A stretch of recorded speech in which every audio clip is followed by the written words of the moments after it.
Hello, this is Stephen Holloway. I'm going to be talking over the next few minutes about therapeutic hypothermia.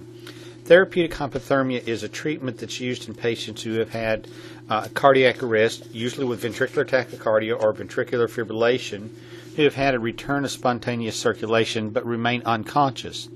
The purpose of therapeutic hypothermia is to protect brain tissue and kind of slow down the metabolism so that we can save the brain.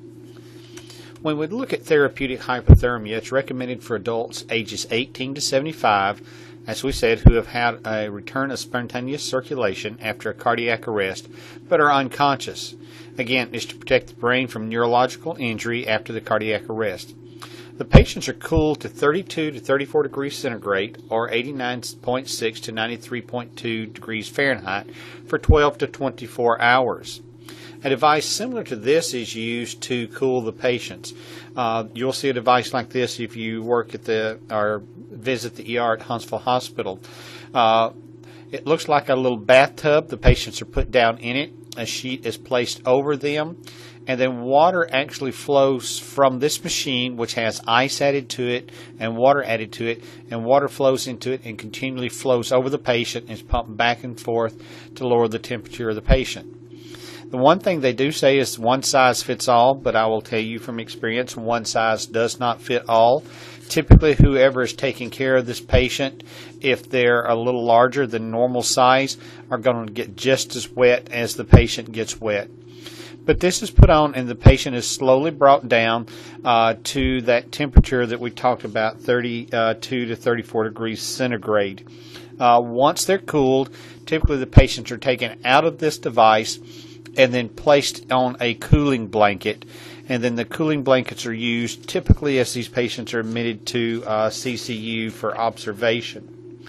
Now, the inclusion criteria for these patients include cardiac arrest with pulseless ventricular tachycardia or ventricular fibrillation. They're unresponsive after they've had a spontaneous return of circulation. In other words, they've had the VTAC, VFib. We've either shocked them, done CPR, or whatever, and they've returned to sinus rhythm, but they have a rhythm that's generating a pulse. Typically, we look at doing this in people who are between the ages of 18 and 75. It can be done in older patients if necessary, but that's at the discretion of the physician. The guidelines basically say these. Now, people who are not open or who do not meet the criteria for having hypothermia are anyone that did not return to or someone who returned to consciousness. In other words, we did a code, we did CPR, and they woke up and they're talking to us, so they don't need this therapeutic hypothermia. If someone is in terminal state, they have terminal cancer, congestive heart failure, terminal type processes, typically we will not do the hypothermia on them. If they're in a pre-existing comatose state, therapeutic hypothermia is not utilized. If the cardiac arrest is related to a major trauma, it won't be done. Or this patient has had recent major surgery, therapeutic hypothermia is contraindicated. Pregnancy, again, not something that's done with therapeutic hypothermia. And then patients who are in cardiogenic shock or SIRS or sepsis are not included in this therapeutic hypothermia process. The reason we see a lot of problems is because of some of the complications. One of the things that we see with therapeutic hypothermia are bleeding risk. For every degree in centigrade that you drop in temperature, your coagulation function decreases by 10%. So you see that we're dropping these patients significantly. So we're dropping their coagulation type problems. So these patients have an increased chance of bleeding. Dysrhythmias is always a big problem with these patients. Number one, they've had some cardiac event, so where they've been in VTAC, VFib, may not know the underlying cause. Also, we'll see problems with bradycardia, sinus bradycardia, and can see problems with prolonged PR intervals, prolonged QT intervals. Again, those prolonged QT intervals put them at a risk of the development of VTAC or VFib again because of the chance of an abnormal beat falling on that T wave. Okay. Hypotension, again, is a big problem because of the issue with the hypothermia. These patients for hypotension are usually treated with vasopressor type agents, and so we're typically giving these patients, it may be dopamine, could be neosynephrine, any of those vasopressor agents may be used in these patients to keep the blood pressure up. One of the things we do see is what's called cold diuresis. We see a lot of urine output on these patients. But along with this urine output, we're seeing loss of sodium and potassium. So we're constantly monitoring their sodium and potassium levels. As we've talked about and before, potassium really does play a big effect on the cardiac tissue.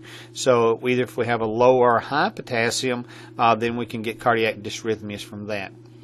We also see hyperglycemia from these patients. Is a very a big thing. These patients are typically on fingerstick blood glucose levels to get a blood glucose on them. Let me go back and say that again. Fingersticks probably are not going to work on these patients because of the hypothermia. We'll draw the glucose levels when we draw the sodium and potassium on these folks. Again, shivering can be a big problem with these patients. We do not want them to shiver. Shivering is the body's normal response factor to cold, and shivering actually is going to increase the temperature of the patient, so we want to prevent shivering. To prevent shivering, we can do things like wrapping their hands and feet and head in blankets. The other thing that's done is we administer paralytics to these patients. The one thing you want to make sure of with patients is you never are administering a paralytic agent without administering some type of analgesic type agent or an amnesic type agent. These patients typically will be on like propofol for the amnesia type and anxiety type areas, along with a paralytic agent. You always want to make sure you DC the paralytic agent before you DC the other type agent.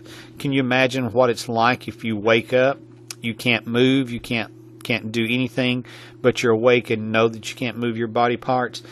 Can you imagine how frightening that would be for you? Another problem we see are paralytic ilia with these patients, okay? So sometimes we'll go ahead and insert an NG tube in these patients to continue and put them on intermittent suction just to make sure that if they do develop an ileus, that we're keeping them from build up, back up, those type of things. And of course, skin breakdown can be a problem because with the hypothermia, we're basically shunning the blood back to the central circulation away from the extremities. So if these patients are already prone to breakdown, we can see skin breakdown. Typically, these patients are going to be intubated and on a ventilator. So we always run that possible complication of ventilator-acquired pneumonia. These patients are also going to have a Foley, and of course, along with the Foley comes the risk of infections with these patients. A lot of these times, these patients are also going to have hemodynamic monitoring. We'll be talking about pulmonary artery catheters a little bit later on, but they may have either an arterial line, which is typically going to be in place to monitor the blood pressure closely and for blood drawing, or have a Swan-Ganz or pulmonary artery catheter in place. As nurses, we're going to be responsible for monitoring all of those, and we're going to be responsible for titrating medications. Many times you're going to be told, maintain the blood pressure between certain level. It'll be your responsibility to adjust the medications, the pressor agents, to keep that. Same thing with keeping the temperature, or raising and lowering the temperature. Those will be your responsibilities as a nurse taking care of that patient. Now, after 24 hours, typically, we're going to rewarm these patients. This is what the setup's going to look like once they get to the ICU area. You may have a cooling blanket underneath them and a cooling blanket on top. Good thing about most of these blankets, they'll reverse from a cooling to a warming blanket, so you don't have to change these out. So as we begin to rewarm these patients, we're going to rewarm them very slow. We're going to go at a rate about 0.3 to 0.5 degrees centigrade per hour. As we're doing that, we need to make sure we're monitoring their electrolytes, the blood sugars, and the blood gases on these patients. Because of the hypothermia, you may see some acidosis with these patients, so we may have to make some adjustments in the ventilators, those type of things. So once we get them up to the normal temperature, the rewarming goal is reached. We want to stop all the paralytics first. then the sedation, and then the analgesics. And we'll want to see, does this patient begin to wake up? Are they responsive? It's at that point, again, we continue to monitor the patient. The hope is that we have saved them brain tissue by doing this and keeping them so when they begin to come off these medications, they will wake up. If they don't, then we continue down the path of taking care of the patient that is in an unconscious state, and decisions will be made at that time. EEGs will be done to see if there's brain activity as we move along. But this typically, the cooling will take place for 24 hours, and then the rewarming process usually takes about 6 to 12 hours to get them back up to goal and everything, and then it may take another 24 hours to get all the paralytics, the sedation, and everything out of the system to really determine if they're going to have a return of cognition with these patients. All right, you have a good article on Blackboard about therapeutic hypothermia. Go ahead and take a look at that, read that. I think you'll find that very interesting. It will supplement what I've talked to you here. I think there's a little bit in your book about this, but not a whole lot. It is something that is relatively new, maybe over the past 5 years. So enjoy the reading. Hopefully you'll get a chance to see a patient that's undergoing this therapeutic hypothermia sometime while you're in school. Thank you.